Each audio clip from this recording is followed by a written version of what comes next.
Biblia en la primera carta a Pedro,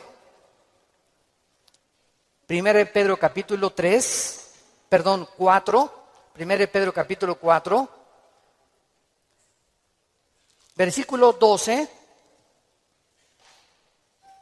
al 19.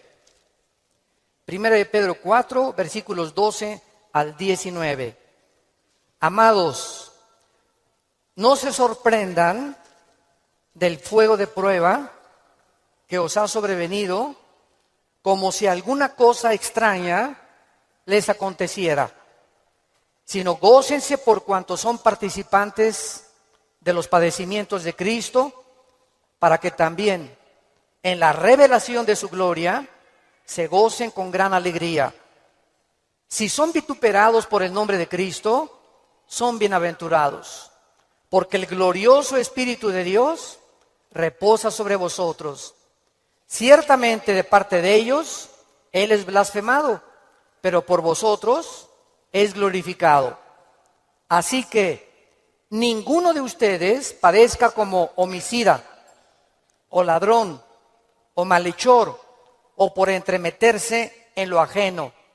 Pero si alguno padece como cristiano, no se avergüence, sino glorifique a Dios por ello. Porque es tiempo de que el juicio comience por la casa de Dios. Y si primero comienza por nosotros, ¿cuál será el fin de aquellos que no obedecen al Evangelio de Dios? Y si el justo con dificultad se salva, ¿en dónde aparecerá el impío y el pecador?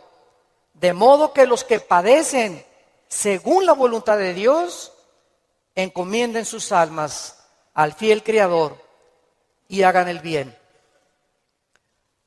Muchos cristianos no han entendido lo que es la vida cristiana. Y uno de los ejemplos que la Biblia usa, o una analogía para comparar qué es la iglesia, es el matrimonio.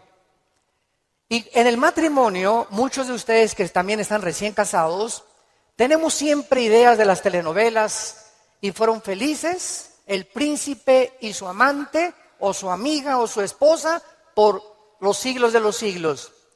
Y viene la luna de miel y se acaba la luna de miel. Y comienzas a descubrir, ah caray, ¿con quién me casé?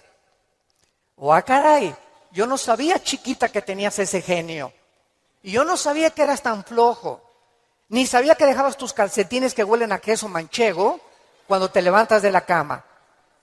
Y comenzamos en el matrimonio a salir de la burbuja y del mundo ficticio y fantasioso en el que creíamos que era casarse. Y no sabemos que el matrimonio es algo por lo cual toda la vida se tiene que luchar. Nunca habrá un matrimonio perfecto. Nunca habrá un hombre perfecto. Nunca habrá una mujer perfecta. Por eso el matrimonio es para dos discípulos de Cristo. Un hombre y una mujer que siguen a Dios, es como un triángulo. Y mientras más sigue el hombre a Dios, Dios está hasta arriba y la mujer también. Mientras más seguimos a Dios, más cerca estaremos el uno con el otro. Bueno, la iglesia es lo mismo. Hay cristianos que les han hablado, no, la iglesia cristiana es Disneylandia, Reino Aventura, todo peace and love. Nunca va a haber problemas, nunca va a haber fricciones. Y cuando entramos a alguna iglesia o en las iglesias a las que ustedes han asistido, van a encontrar, ¿verdad?, que la iglesia es una mezcla de cizaña con trigo.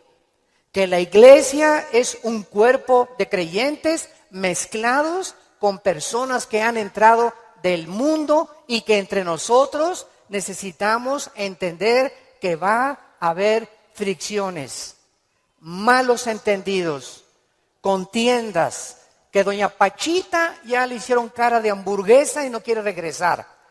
Que porque en esa iglesia, muchos me dicen, es que en esta iglesia o en aquella iglesia a donde yo iba, no había amor. Y el problema está en eso, que entramos a la iglesia creyendo que todo es maravilloso y que estamos en un ejército. Somos soldados en un campo de batalla, en un mundo ocupado por el enemigo. donde nosotros vamos de paso. Todo lo que construyamos, todo lo que invertamos en este mundo, se va a quedar.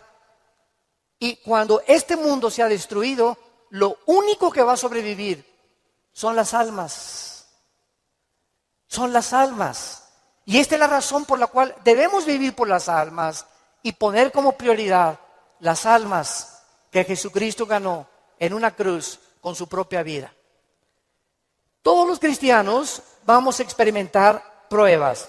Vean ustedes aquí antes de Pedro se encuentra Santiago en el capítulo 1.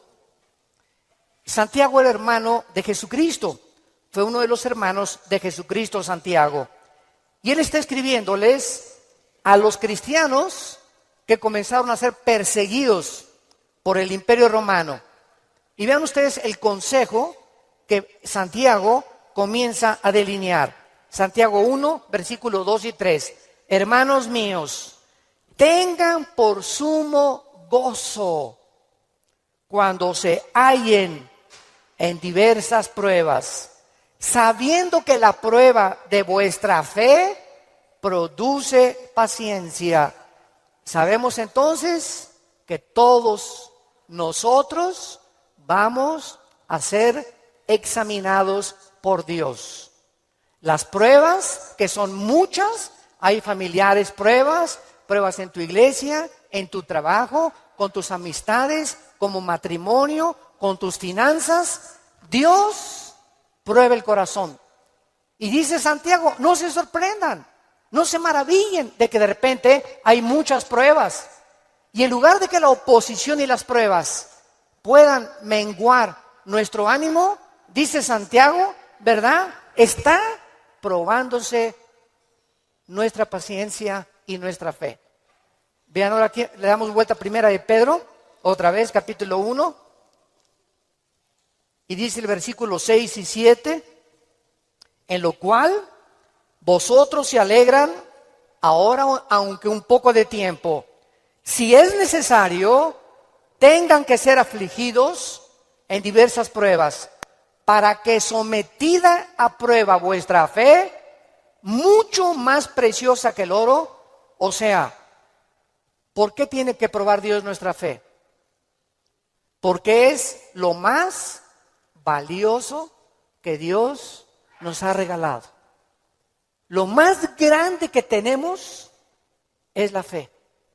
Y si queremos agradar a Dios, lo tenemos que agradar a través de la fe. Porque sin fe es imposible agradar a Dios.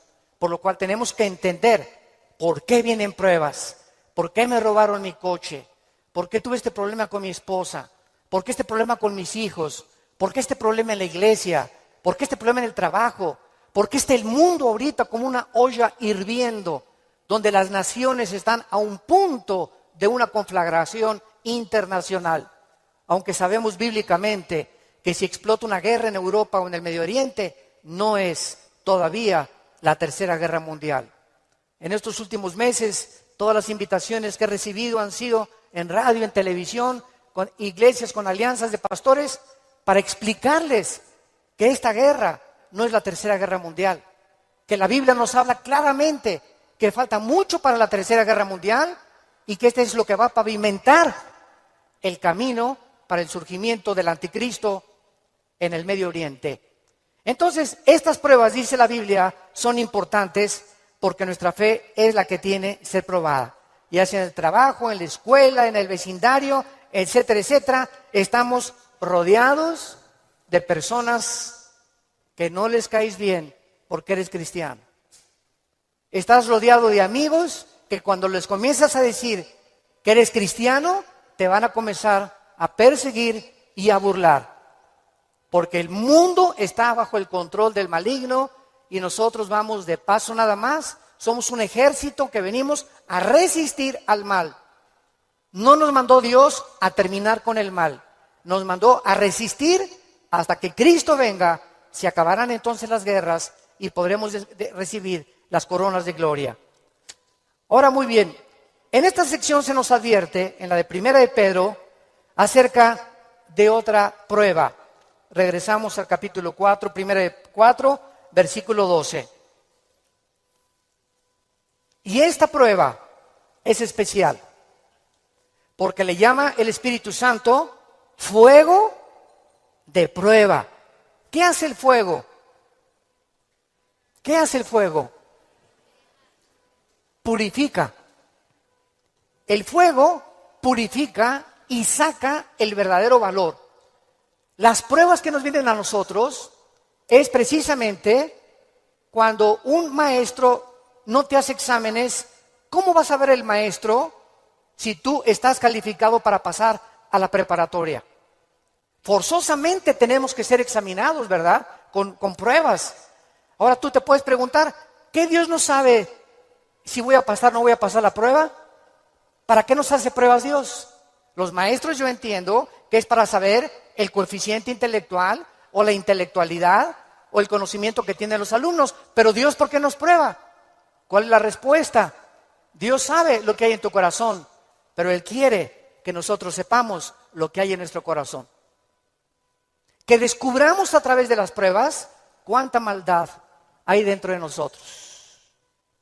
Cuántas cosas hay dentro de nosotros que necesitan ser quemadas todos los días.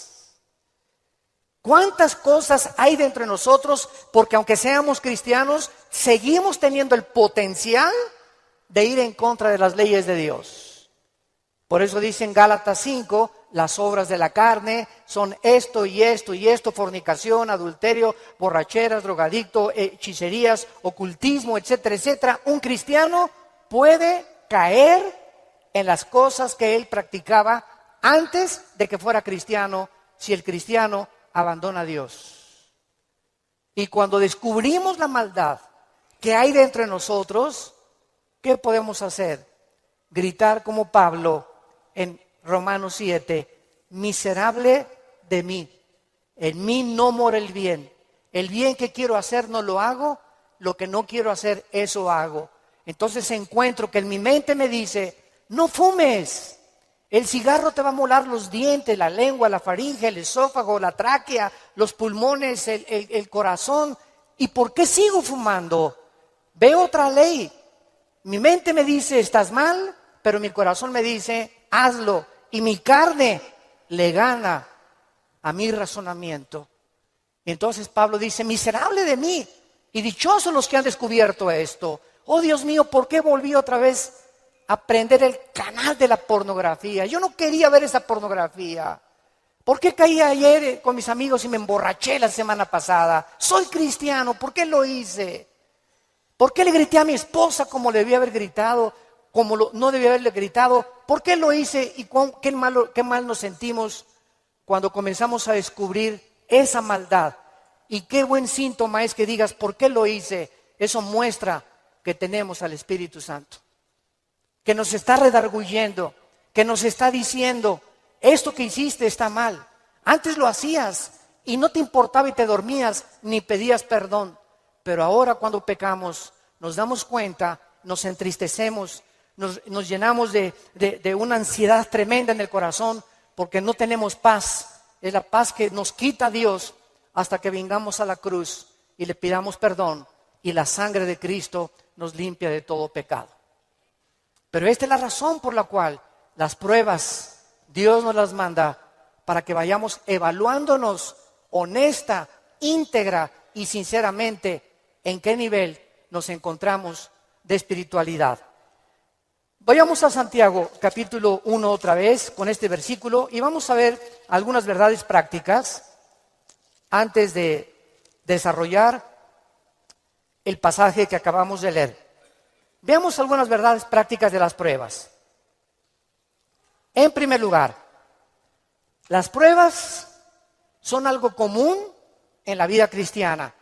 Dice Santiago, cuando os halléis en diversas pruebas.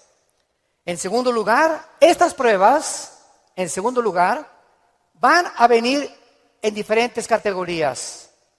De repente, estás tranquilo, eres deportista, tomas vitaminas, estás perfectamente sano y te vas a hacer unos exámenes de sangre y las radiografías y la biometría hemática de sangre, te dice el médico, tiene usted cáncer, o tiene usted diabetes, o padece usted un problema, ¿verdad?, renal, etcétera, etcétera.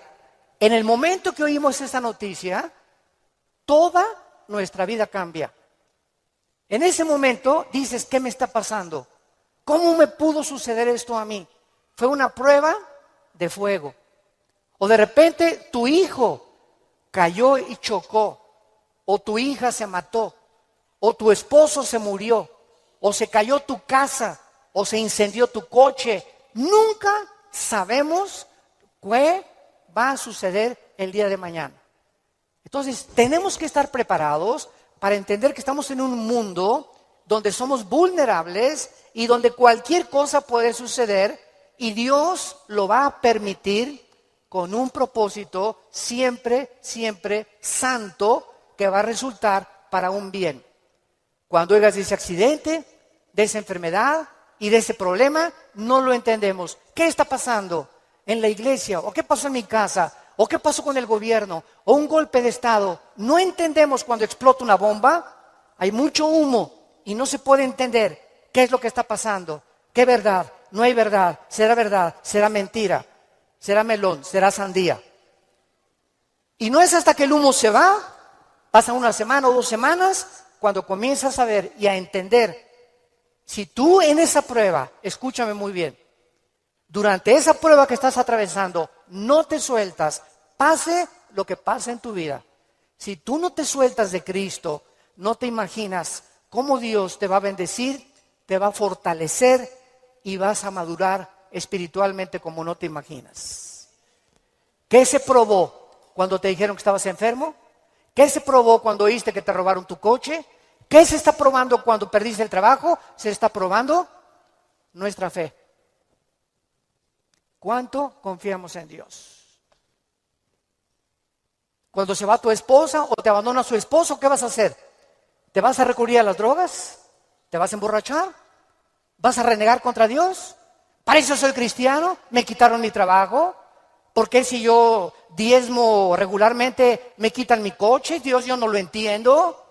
¿Y por qué me corren de mi trabajo si sabes que tengo que mantener a mi familia? Dios está buscando que nosotros veamos nuestra reacción, porque nuestra reacción determina el nivel espiritual que tenemos de fe. Y es precisamente en esas pruebas, en esas reacciones, donde Dios sabe cómo vas a reaccionar. Vamos rápidamente a Génesis capítulo 22. En el Antiguo Testamento, y veamos la prueba de fuego que pasó a Abraham. Abraham ya era un hombre maduro, ya tenía el hijo de la promesa, Isaac. Y a Abraham se le llama en Romanos capítulo 4 el padre de la fe. Por algo será, ¿verdad? Por algo será, porque son las pruebas de fuego las que nos gradúan en el ejército de Dios. Las pruebas, no las muchas pruebas, nos van preparando, pero hay una prueba de fuego que es nuestra graduación. Cuando ya Dios se da cuenta que no importa lo que pase en tu vida, nunca te soltarás de Él. Nunca blasfemarás de su nombre, nunca te llenarás de rencor ni de amargura contra nadie. Hayan hecho lo que te hayan hecho o lo que nos hayan hecho, el veneno más grande que nos impide graduarnos es la amargura. Es el veneno más grande de la vida cristiana. Bueno, aquí se encuentra Abraham, capítulo 22 del Génesis, y dice, aconteció después de estas cosas, o sea, estas cosas son todas las pruebas que Abraham había atravesado, que probó Dios a Abraham. Abraham podría decir, ¿otra? Oye, ¿otra, Señor? ¿Es juego? O sea, ¿otra prueba? Pero Adán, quiero decirte una cosa, Abraham, esta prueba, ¿verdad? No te imaginas va a ser la bendición más grande para tu vida y para 1000 generaciones después. A los que les interese la palabra prueba en el hebreo, es la palabra nasá, con H al final. Cuando dice probó, es la palabra nasá. Escuchen lo que significa probar en el hebreo. Manifestar el corazón por medio de la presión. No es hasta que la presión viene a nuestras vidas que se sabe lo que tenemos escondido en el corazón. ¿No es cierto? No es bajo la presión donde se prueba el carácter de los hombres. Bajo la presión. Dice la Biblia, esto es lo que Dios quería hacer. Poner presión en Abraham para darnos un ejemplo a nosotros de cómo reaccionar. ¿Y cuál fue la prueba? De fuego que Dios le puso a Abraham.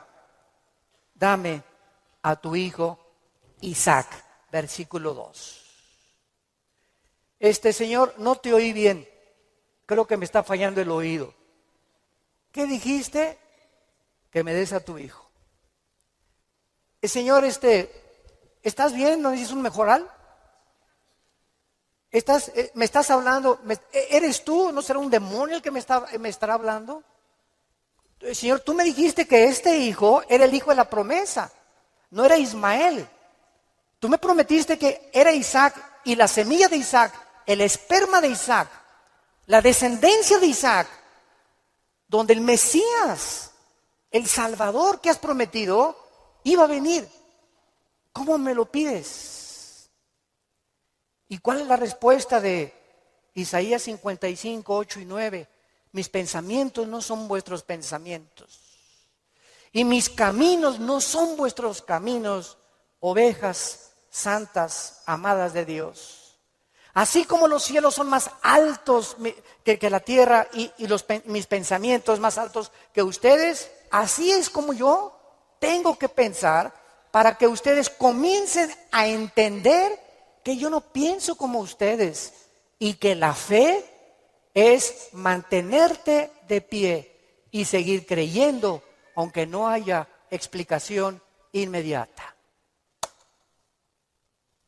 Señor, no entiendo qué pasó con mi casa, no entiendo por qué perdí el trabajo, no entiendo lo que está pasando, no entiendo esto, no entiendo aquello, pero como dijo Job, aunque tú me matares, seguiré confiando en ti. Y seguiré esperando y sabiendo que cuando se disipe el humo y entienda tus caminos, tienes algo mejor para mi vida. Esa es la fe. ¿Y qué hizo Abraham? No abrió la boca, no discutió. Anh viết vẫn chưa xong, liệu rằng ngày đó có đến trước, dành khi người mới còn chưa mong như anh từng là người đến trước. Khi đắng, khi ngọt, hạnh phúc song hành như chén thuốc em à.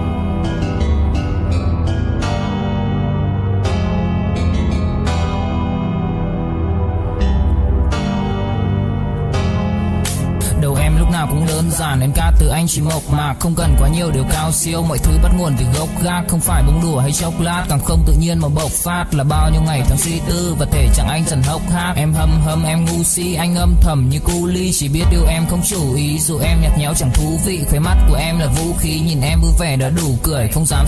No vemos aquí que se puso al brinco con Dios. Abraham, Isaac, ven hijo mío. Muchachos, los siervos de Abraham, traigan la leña. Y entonces los dejó ahí en el monte a los siervos y agarró a Isaac y comenzaron a subir al monte Moriah. Escuchen, el monte Moriah fue donde Dios no perdonó a su hijo. Dios perdonó a Isaac, pero Dios no perdonó en el mismo monte a su hijo Jesucristo 4000 años después. Y cuando iban camino al monte, le dice Isaac a Abraham, Padre, ¿dónde está el sacrificio? Y Abraham no le dice nada. Dios proveerá. Y entonces se acuesta Isaac y lo amarra a Abraham, y cuando levanta la mano, dice el versículo 10 y el versículo 11, y extendió Abraham su mano y tomó el cuchillo para degollar a su hijo. Entonces el ángel de Jehová le dio voces desde el cielo y dijo: Abraham, Abraham. Y él respondió: heme aquí. Y dijo: no extiendas tu mano sobre el muchacho, ni le hagas nada, porque ya conozco que temes a Dios, por cuanto no me rehusaste darme a tu hijo. Dios, síganme con cuidado, no estaba buscando el sacrificio de Isaac. Dios estaba buscando el sacrificio de las emociones y los sentimientos de Abraham.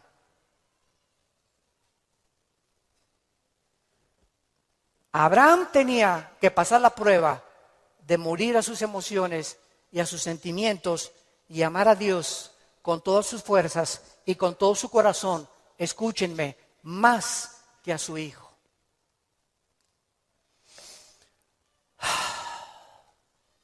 En el Nuevo Testamento se acercaron a Cristo, se los voy a explicar con más detalles, y le dijeron: ¿cuál es el más grande mandamiento? Y contestó Jesucristo: amarás a Dios con todo tu corazón, con todas tus fuerzas y con toda tu alma, y a tu prójimo como a ti mismo. Muy bien, hace algunos años yo le pregunté, orando le pregunté a Dios, porque alguien, ¿verdad?, me metió una idea satánica, un ateo, en un hotel, me acuerdo que se acercó y me dice: oiga, señor Alducin, el Dios que ustedes adoran es un misógino, es un ególatra, es un Dios que solamente busca a Él, a Él, a Él, que nada más dice: ámame a mí con todo tu corazón, más que a tu esposa, más que a tus hijos. ¿Cómo puede ser esto posible? Me dijo este ateo. ¿Cómo puede usted reconciliar a un Dios que nos diga que lo amemos más a Él que a la propia familia?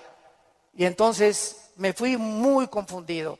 Me comenzó a dar vuelta, porque en ese momento me quedé así, ¿verdad? Le dije: ¿sabe una cosa? Voy a orar y le prometo que voy a buscar una respuesta de Dios. Nadie me había hecho nunca ese ataque a mi fe. Entonces pasó como unas 2 semanas, me puse a orar, ayuné como 2 días buscando esta respuesta y fue tan clara de parte de Dios. Y el Señor me mostró en la Biblia lo siguiente: mira, hijo, me dice Dios, cuando yo les pido a ustedes: ámenme con todo mi corazón y con toda mi mente, ¿saben por qué se los pido? Porque tu mamá, tu esposa y tus hijos y tu perro Fido y tu cotorro y lo que más amas en tu vida y tu jarrón chino y la casa que tienes y que la amas, todo lo vas a perder y al final de tu vida te vas a quedar solo. Todos nos quedamos solos al final de la vida. Los hijos se tienen que ir, si no se casan, se mueren, la esposa tiene que morir, él tiene que morir, escúchame muy bien. Y si tú tenías todos tus afectos en tu hijo que se fue, o en tu esposo que se fue, o en tu perro que te quitaron, cuando se vaya tu hijo, cuando te quiten a tu esposo, cuando te abandone tu mujer, te vas a hundir porque no tendrás las fuerzas de seguir viviendo. Pero cuando amas a Dios con todo tu corazón y con toda tu alma, y pierdes algo por acá, y pierdes algo por acá, y pierdes esto y por acá, ese amor que tú le tienes a Dios es el que nos sostendrá para seguir viviendo con Él, con las fuerzas de seguirlo amando. Denle gloria a Dios, de verdad.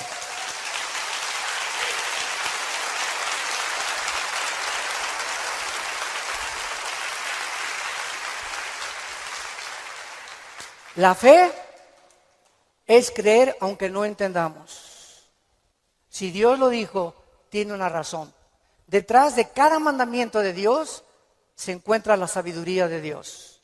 Cuando Dios le dice a los jóvenes: no forniquen ni tengan relaciones sexuales antes de casarse, gritan los jóvenes y protestan los jóvenes: ¿nos quieres quitar la felicidad? ¿Qué tiene? ¿Así nos vamos a conocer mejor antes de casarnos? Pero detrás de esa prohibición que Dios tiene es el inmenso amor que Él nos dio desde la cruz. Por amor te lo digo, jovencita, te dice Dios, por amor que te tengo, joven que me escuchas. Tú no te imaginas las consecuencias de la fornicación. Vas a los 18, 19 años a ver crecer tu pancita, te vas a tener que salir de la escuela, él va a resultar con que no te quiere. Es increíble que por no haber puesto ustedes freno en sus relaciones meses antes, hayan ustedes acabado en un pecado que se llama la fornicación. Dios es sabio y nos dice a los casados, no cometerás adulterio. Dice Salomón en Proverbios 6, versículo 32, el que comete adulterio es falto de entendimiento, corrompe su alma el que tal hace.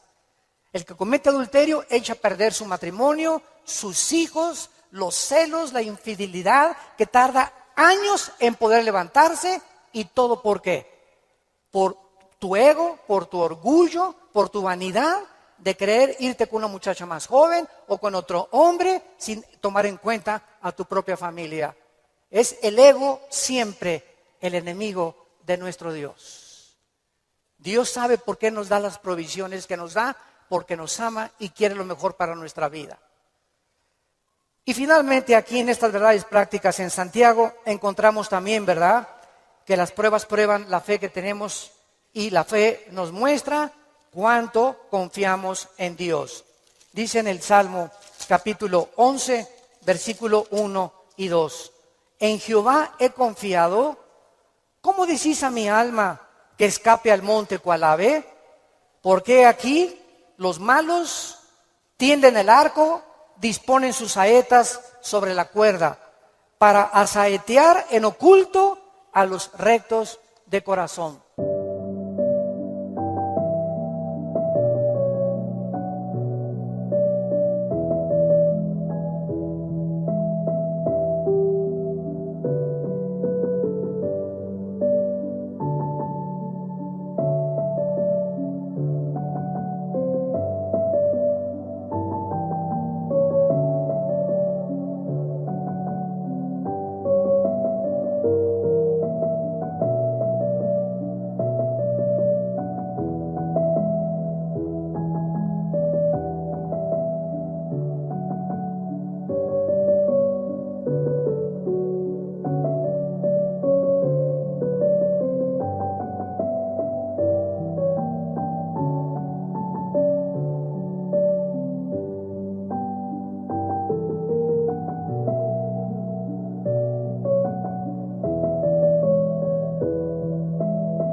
Si hubo un hombre perseguido, calumniado, vituperado, despreciado entre los héroes de Dios, fue el rey David. A los 17, 18 años, lo ungen, Samuel, tú vas a ser rey de Israel. Ah, dice David, qué suave. Bueno, pasaron casi 12 años, vean esto. Desde que lo ungen con sus hermanos, pasaron 12 años. Hasta los 30 años de edad, 12 años de pruebas. El hombre que Dios había escogido para sentarlo en el trono de Israel, tenía que ser probado. Y tenía que ser probado en la amargura, en el rencor, en la confianza en Dios, en saber que no importa, aunque me rodee un ejército y aunque tenga las miles de amenazas, Dios es mi salvación, mi fortaleza y mi luz. ¿De quién temeré? Dice el Salmo 27. ¿De quién temeré? Es el temor dentro de nosotros lo que nos impide confiar en Dios. Ay, tengo temor que si me entrego a Dios me va a pasar esto. O tengo temor que si hago estas cosas me va a pasar aquello. Ese temor lo tienes que vencer. Porque Dios no nos ha dado espíritu de temor, sino de valor, de poder y de amor propio. Entonces tenemos que entender que las pruebas forman parte de la vida cristiana. Regresamos a nuestro pasaje de 1 de Pedro y examinémoslo rápidamente. Dice nuestro pasaje, no se sorprendan, amados, del fuego de prueba que os ha sobrevenido, como si alguna cosa extraña aconteciera. Número 1. Se nos advierte cómo no debemos de reaccionar. Con sorpresa. No debemos reaccionar con sorpresa. No puedo creer lo que me está pasando. Más te vale que lo creas. No puedo creer que mi noviecita me dijo que yo me parecía a John Travolta, hermano. y me dejó por otro y se fue. No lo puedo creer. No puedo creer que mi esposo me haya abandonado. No puedo creer que este negocio haya caído. No puedo creer, yo fui fiel en mi trabajo y me corrieron, hermano, del trabajo. No lo puedo creer. Más te vale que lo sigamos creyendo. No nos sorprendamos, es una prueba. Cualquier cosa que afecte tu vida, tu estabilidad emocional o física, son pruebas. Entendámoslo. Dios es un Dios que nos tiene que probar. Y estas pruebas son para nuestro bien. Y vamos a descubrir en las pruebas que Él es real, que Él sana, que Él restituye, que Él vindica, que la oruga y el saltón te robaron, Dios te lo va a devolver 10 veces más. Pero es esa fe la que Él está tratando de desarrollar en nuestras vidas, porque es mucho, mucho más preciosa que el oro.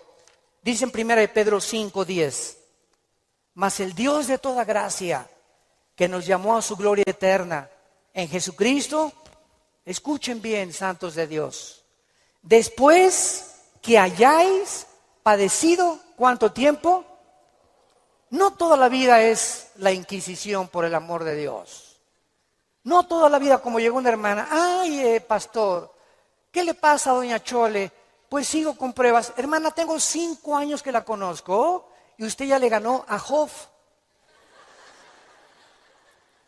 No me diga que en 5 años Dios no la ha dejado descansar. Ese no es el Dios que servimos. Dice claramente que las pruebas son temporales, de vez en cuando Él cree conveniente que la necesitamos atravesar. Después que hayáis padecido un poco de tiempo, vean ustedes el propósito. Él mismo os perfeccione, afirme, fortalezca y establezca después de las pruebas.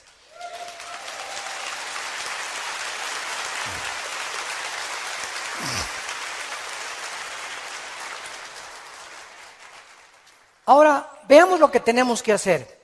1 Pedro, en nuestro pasaje capítulo 4, versículo 13. Número 1, se nos manda que cuando te digan, te robaron tu coche, se fue tu esposo, se fue tu esposa, te pasó esto, te pasó aquello, te goces. Cualquiera diría, ¿está usted loco? ¿Está usted loco? ¿Cómo voy a gozar cuando me dijeron que tengo diabetes? ¿Cómo voy a gozar cuando me robaron la cartera, el cristalazo que me... Hermano, ¿no está viendo cómo estoy? Que tengo aquí un martillo para encontrar el que me rompió el carro. Le voy a dar un martillazo en la cabeza si me lo encuentro. O mi esposo, ¿verdad? Con la cara de cocodrilo. Qué bueno que se fue el cocodrilo y que se fue, ¿verdad? Ten mucho cuidado que tu reacción sea de gozo. Y les voy a explicar lo que se encuentra detrás. Cuando Job llegaron y le dijeron, quemaron tu rancho, tus camellos, tus ovejas, tus vacas y tus hijos. Y estoy seguro, por la clase de esposa que tenía, que si ella se lo hubieran llevado, hubiera estado más contento. Y a propósito, Dios se la dejó a ella. Yo entiendo cada vez más a mi Señor. No por ti, mi amor, mi esposa no va a creer. Y entonces la esposa llega, ¿verdad? Y le dice a Job, maldícelo. Maldice a Dios. Y contesta Job y le dice a la esposa, vean la calidad moral y espiritual y de fe que tenía este hombre en Dios. ¿Qué acaso recibiremos de Dios solo lo bueno y no lo malo? Bendito sea el nombre de Dios, porque Él da y Él quita en su soberanía. Qué tremendo, ¿verdad?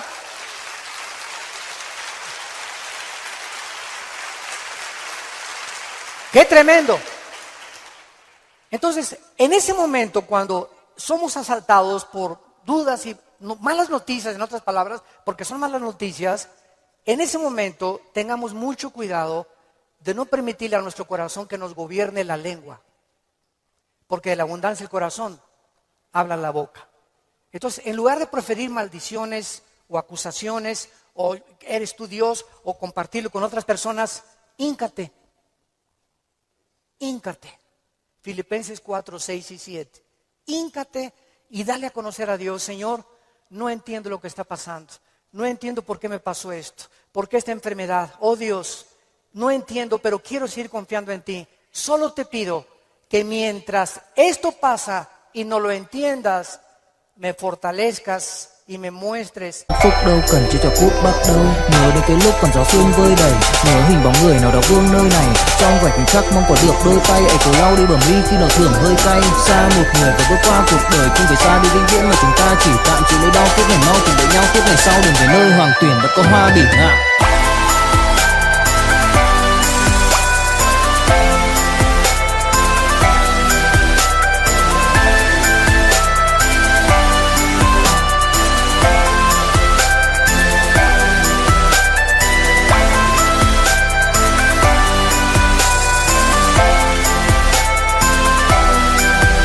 La razón para que yo pueda seguir bendiciéndote y adorándote. Es el tiempo más difícil de nuestra vida cuando no entendemos lo que está pasando. Vamos rápido a 2 Corintios capítulo 12. 2 Corintios capítulo 12 y veamos lo que le pasó al apóstol Pablo y la forma como él reaccionó. 2 Corintios 12.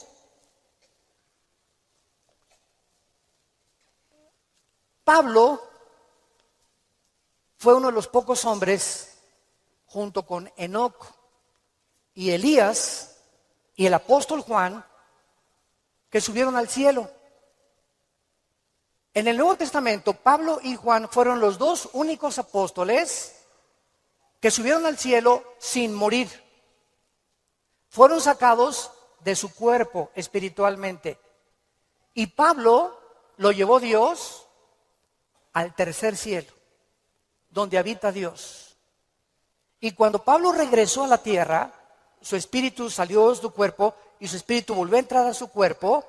Pablo dice que lo que él oyó allá en el cielo y lo que él vio, no había palabras humanas para poder describirlo.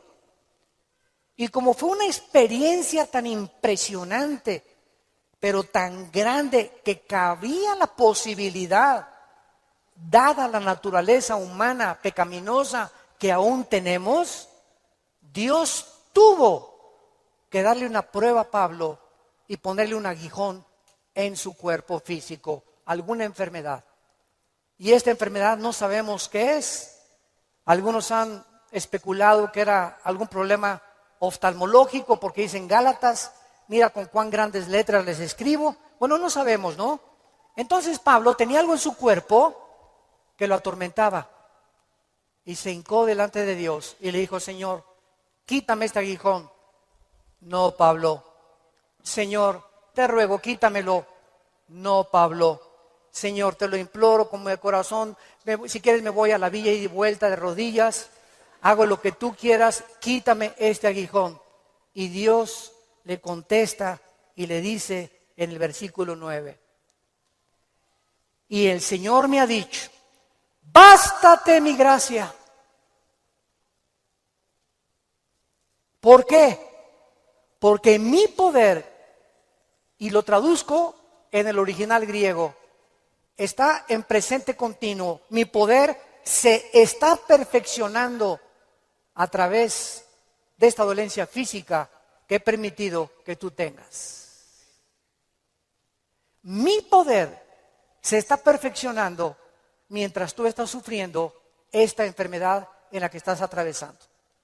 Y entonces Pablo, cuando entiende detrás de lo que no entendía, por qué Dios permite eso en su vida, contesta Pablo y dice: por tanto, de buena gana me gloriaré más en mis debilidades, para que repose sobre mí el poder de Cristo. Hace poco mi esposa y yo estábamos en Dallas. ¿Y se acuerdan de este muchacho que no tiene brazos ni piernas? Muchos de ustedes lo conocen. Bueno, su esposa es mexicana, de Chihuahua. Y estuvimos ahí como una hora mi esposa y yo y nuestros 3 hijos compartiendo con ellos en una iglesia de Dallas, y nos querían conocer también a nosotros, bueno, que también conocían nuestro ministerio, etcétera, etcétera. Y cuando yo me acerqué a abrazarlo, a este muchacho, ¿de dónde lo agarro? Nunca había tenido esa impresión, me quedé como paralizado. ¿Qué hago, no? Él me hacía así. Bueno, pues entonces como un costal, ¿verdad? Lo agarré y lo hice así. Y me dice, levántame. Y le comencé a hacer así. Y entonces le pregunté y le dije, sinceramente, platicando con él, ¿por qué nos dijiste que quién era feliz? Y entonces en la reunión que él tuvo, le preguntó a la gente, ¿quién de ustedes es feliz? Y muchos que estaban, yo sí o no. Y me dice, yo les quiero contestar algo.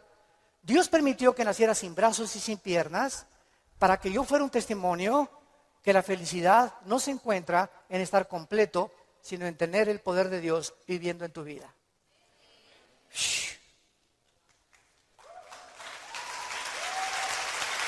¡Qué tremendo!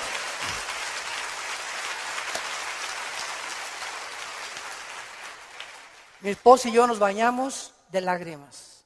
Tenemos piernas, tenemos brazos, tenemos casa, con flex, un carro, lo que sea, nuestros hijos, y estamos descontentos.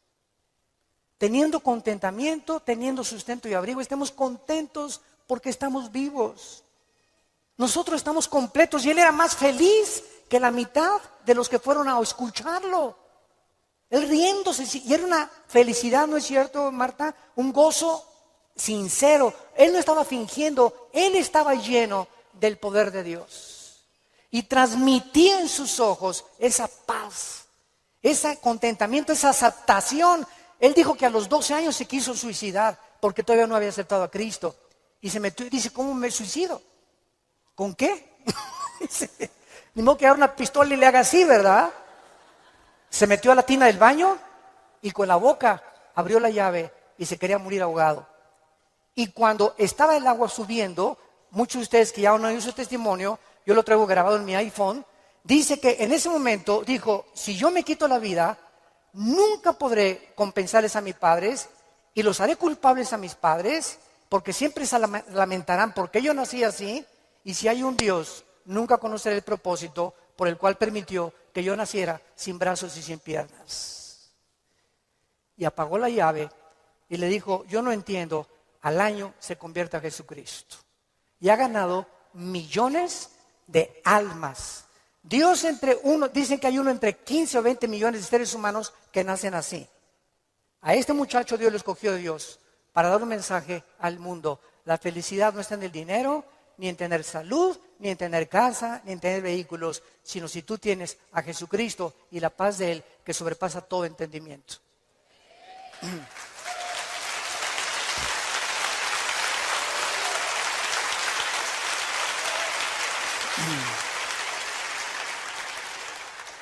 Y finalmente regresamos a nuestro pasaje de 1 de Pedro capítulo 4, dice así, gócense, versículo 13, por cuanto son participantes de los padecimientos de Cristo, para que también en la revelación de su gloria se gocen con grande alegría.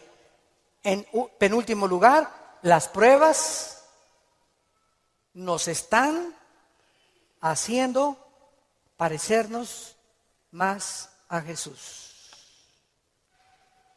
Porque es precisamente en las decepciones, en las desilusiones, en las traiciones, en la persecución, en el abandono de tu esposa, de tu esposo.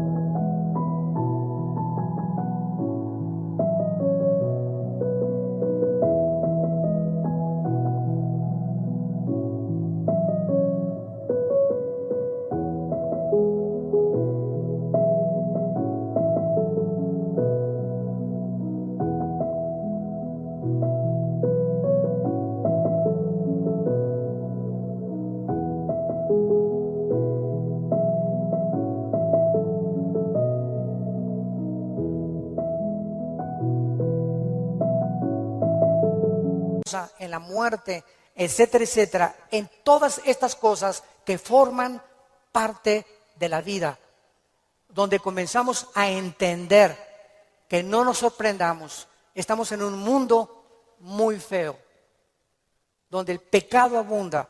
Este grupo de ISIS en el Medio Oriente ya no son seres humanos, son zombies, son monstruos, seres humanos deshumanizados completamente, sin ningún sentimiento, sin ninguna emoción, sin ningún corazón, ninguna conciencia. A los niños ahora los enseñan a ellos que a las víctimas les corten la cabeza y jueguen fútbol con las cabezas para desensibilizarlos y deshumanizarlos a los 8 años de edad. Ese es el mundo que vivimos. ¿Nos sorprende? No nos sorprende, porque la Biblia dice, 2 Timoteo 3, vendrán tiempos feroces, peligrosos, hombres amadores de sí mismos, donde no les importará absolutamente nada más que su ego y su propia vanidad, y el imperio y el espíritu del control. Todo espíritu que quiera controlar y dominar a los demás es un espíritu de brujería. ¿Se acuerdan a Cristo antes de morir? Que llegan los hijos de Zebedeo con la mamá. Oye, cuando vengas, quiero que mi hijo Pancho y Pancholín se sienten junto a ti. A este nómbralo ministro de Hacienda y procurador de la República. Y entonces Cristo, viendo que sus discípulos estaban a punto de morir crucificados, estaban buscando posiciones de liderazgo y de control y de autoridad. Y les dice Cristo, eso los reyes de la tierra, los gobernantes buscan estas cosas, dominar y controlar a los demás. Y esta es la razón de tantas dictaduras, de tantos gobiernos estatistas y totalitarios, personas que quieren seguir gobernando y tener el control de las gentes, pero en ustedes no debe ser así. Y Cristo nos da el secreto. El que quiera ser grande de todos nosotros, lávele los pies a los demás. Sea siervo de los demás. No busques grandezas para ti, busca servir. Porque el más grande entre nosotros siempre será el que siga las pisadas de su maestro. Gracias por tu palabra, Señor, en esta mañana. Gracias, Señor, porque si somos vituperados en el nombre de Cristo, somos bienaventurados. Así que ninguno de nosotros padezca como homicida o ladrón, o que las pruebas que tengamos sean por nuestros pecados. Pero si padecemos como cristianos, no nos avergoncemos. Glorifiquemos a Dios por ello. Encomendemos toda nuestra causa a Dios, porque Él es soberano. Nunca nos dejará y nunca nos desamparará. Bendecimos, Padre, a todos nuestros enemigos. Bendecimos a los que nos calumnian y contienden contra nosotros. Te damos las gracias por estas pruebas, porque está probando lo que hay en nuestro corazón. Si no perdonamos 70 veces 7, no hemos crecido en la gracia y el conocimiento de Jesucristo. Si hay alguna persona en esta mañana que aún no tiene a Jesús, que aún no tienes este corazón que Dios quiere que tú tengas, esta comprensión de la vida espiritual y de lo que es la iglesia y el cristianismo, ven a la cruz, entrégale tu vida diciéndole estas palabras, ahí con todo tu corazón. Señor mío y Dios mío, te pido perdón por mi vida, por mis pecados, por mi rebelión a mandamientos que antes no entendía. Ahora sé que tus pensamientos son inmensamente mucho más grandes que la forma como yo creo que tú debes de ser. Tú me creaste y me hiciste nacer con un propósito en la vida. Gracias por la salud que tengo en este momento, por el matrimonio que tengo, por los hijos que nos has dado, por el fruto que traigo en mi vientre, por la casa que tenemos, por todo lo que nos rodea, por el agua, por la luz, las montañas, los cambios de clima. Te bendigo, Señor, haberme puesto en este planeta donde te puedo conocer. Creo que en la cruz pagaste con tu sangre por mi vida y mis pecados. Y te pido, Jesús, porque creo que a los 3 días resucitaste de los muertos, que entres a mi corazón como mi Señor y mi Salvador. En el nombre de Jesús.